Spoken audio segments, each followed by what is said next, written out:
You learned that Alexander the Great died at 32. You were taught this was inevitable.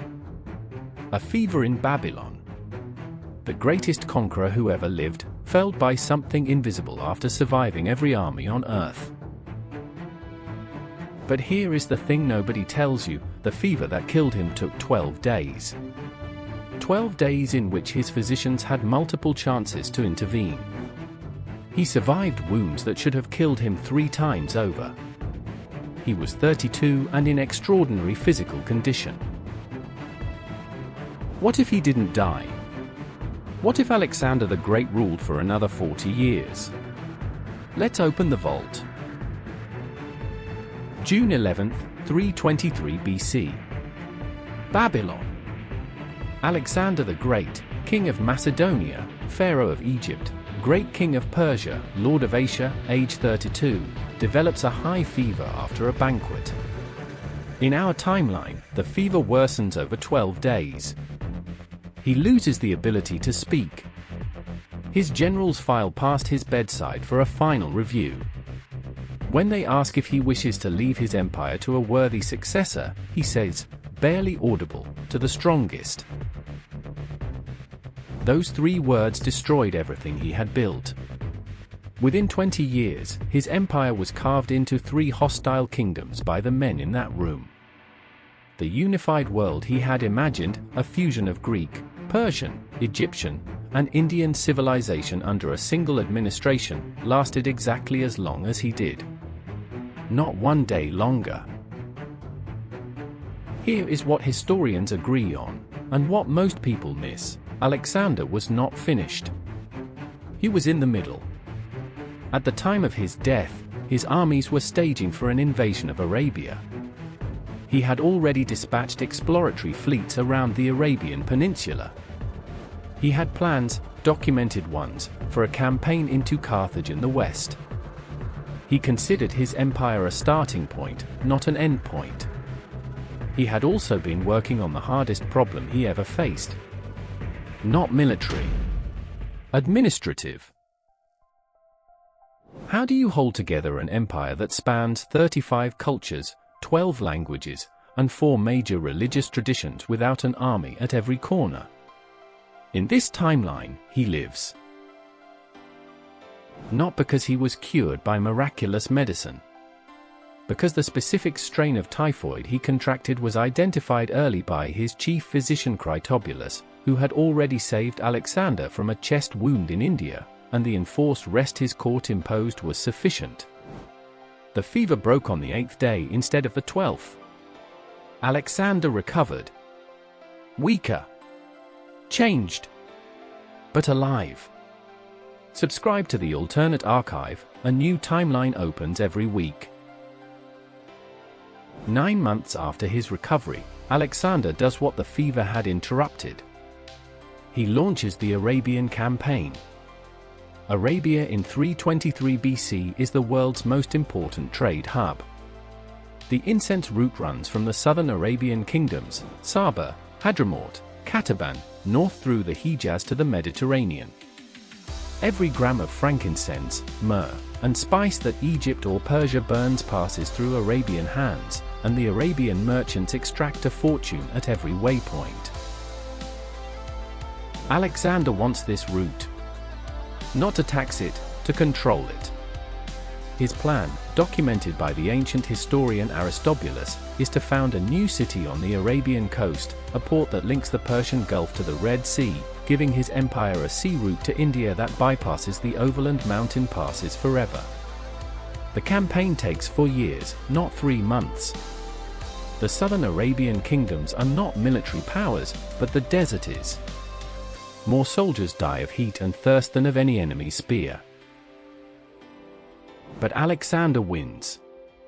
By 318 BC, the port city of Alexandria, Arabia, present-day Aden, or somewhere near it, is a functioning trade post with a Macedonian garrison, a Persian administrative class, and a population drawn from every corner of his empire. More importantly, a sea route now exists, under single administrative control, from the Aegean Sea to the Indus River. No overland journey required. No mountain passes. No regional kingdoms extracting tolls. This single fact, a unified maritime corridor from Greece to India, rewires the economic logic of the ancient world. Here is the consequence nobody anticipates. An empire that doesn't shatter at its founder's death doesn't spend 2 generations in civil war. The generals who fought over Alexander's corpse in our timeline, Ptolemy, Seleucus, Antigonus, are still generals in this one. But Alexander is still king. They are competing for his favor, not for his throne. The creative energy of 3 brilliant military minds goes into expansion, not fratricide. By his 50s, Alexander has changed. The ferocity of youth has calcified into something more durable, institutional patience. He has stopped personally leading cavalry charges. He has started personally reviewing legal codes. The Persian administrative system he inherited, refined over 2 centuries by the Achaemenid kings, was the most sophisticated in the world. Alexander in our timeline barely touched it, too busy expanding to consolidate. In this timeline, he spends 20 years making it work in his favor. The result, by approximately 300 BC, is something that has never existed before and would not exist again for 2,000 years, a single administrative zone governing 40 million people across 3 continents, with unified currency, standardized legal arbitration, freedom of movement, and, crucially, freedom of religious practice. Alexander's personal religious philosophy, by his 50s, has been deeply influenced by the philosophers he has collected from every tradition. He does not choose a state religion. He funds temples to Ahura Mazda, Zeus, Amun, and the Vedic Devas with equal generosity. His empire is not secular, it is deliberately pluralist, which in 300 BC is far stranger and more radical. In our timeline, Rome rose into a power vacuum. The fragmented Hellenistic kingdoms, the Ptolemaic, Seleucid, and Macedonian states, were militarily and economically exhausted by 2 centuries of civil war against each other. When Rome moved east in the 2nd century BC, it was picking up the pieces of a shattered world. In this timeline, there is no vacuum. The Alexandrian Empire in 280 BC is a living organism, still expanding, still governed from Babylon by Alexander's successors, men trained by Alexander himself in his fusion administrative model. Rome still rises. The Italian geography that made Rome a military and commercial power is unchanged. What changes is what Rome rises into. Carthage, in our timeline, eventually destroyed by Rome in the 3 Punic Wars, is in this timeline an Alexandrian trading partner. It has a treaty with the empire. Attacking Carthage means attacking a client state of the largest power in the world. Rome and Carthage never fight their 3 catastrophic wars. Rome still becomes a Mediterranean power. But it does so through commerce and alliance, not through 2 centuries of existential warfare. No Punic Wars means no battle-tested Roman military machine. No battle-tested military machine means no Roman Empire as we know it. Rome becomes the dominant power of Western Europe, a culturally sophisticated, commercially aggressive republic, but it never achieves global dominance. The East remains Eastern. And in the East, something extraordinary is happening. Alexander had brought Greek mathematics to Babylon, Babylon's astronomy to Alexandria, India's medicine to both. His successors, inheriting an empire that expected intellectual exchange as a normal cost of government, kept funding it.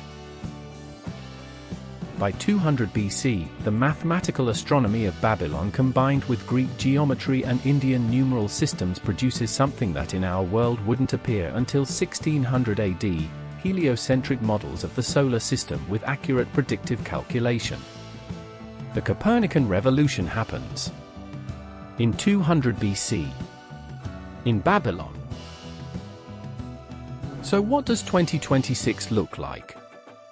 The Alexandrian Commonwealth, as it has called itself since approximately 100 BC, is the dominant political institution of the connected world. It has been a constitutional federation since the 3rd century AD, when the administrative reforms of the philosopher-emperors formalized what Alexander's plural model had implied: the empire does not belong to one people, it belongs to the civilization it contains.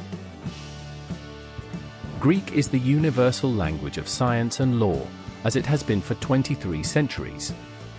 But Arabic, Persian, Sanskrit, and Egyptian are all official administrative languages. The Commonwealth has never tried to eliminate regional cultures. It has, for 2 millennia, taxed the trade between them. There was no Roman Empire, so there was no fall of Rome. There was no Dark Ages. The scientific knowledge accumulated in the Hellenistic world compounded steadily, uninterrupted, through 23 centuries of institutional continuity. Technology is roughly 150 years ahead of ours in energy and materials. They achieved something equivalent to our Industrial Revolution in the 1200s AD, built on 17 centuries of uninterrupted mathematical and physical science. Their relationship with fossil fuels was brief, they knew too much chemistry too early, and the environmental consequences were identified within 3 decades. They are primarily solar and tidal in 2026. They did not have 2 world wars. The loss of life our civilization sustained in 1914 to 1945, roughly 100 million people, simply did not occur. That excess of surviving humanity, channeled into science and culture rather than graves, is visible in everything. But this world paid prices we don't always recognize.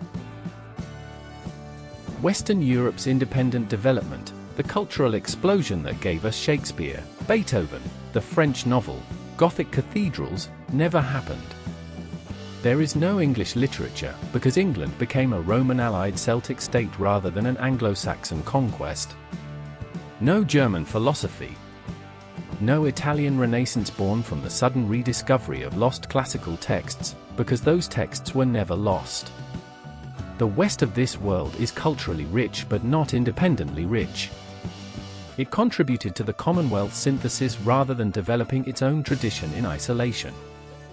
Whether that is poverty or wealth is genuinely contested. And the Americas.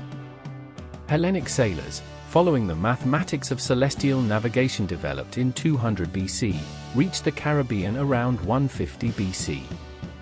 Not as conquerors, as merchants who had already learned, in India and Arabia, that trade was more profitable than war. The Mayan and later Aztec civilizations encountered Greek mathematics. Mesoamerican astronomy, already the most sophisticated in the Western Hemisphere, fused with Greek and Babylonian methods. The result, by 800 AD, was an independent scientific revolution in the Americas, parallel, not derived. 2 civilizations arriving at calculus from opposite sides of the same intellectual mountain. Alexander the Great died at 32, and in dying, he took a world with him. Not the world he had conquered. The world he was building. The conquered world was real. The maps show its extent. The buildings show its ambition.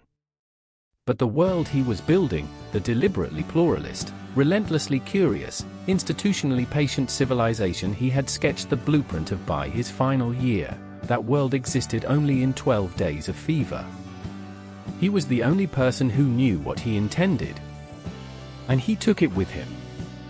Every Alexander who lived to 70 exists only in the space between what he did and what he started. In that space, if you look carefully, you can see the outline of a world that never required a dark age to find its way to the light. Was that world better than ours? I think so. But our world made its own kinds of beauty out of the rubble. And beauty born from rubble has a specific gravity that beauty born from continuity doesn't. Tell me in the comments which world you choose to be born into. I find myself changing my answer. Until the vault opens again, subscribe to the alternate archive.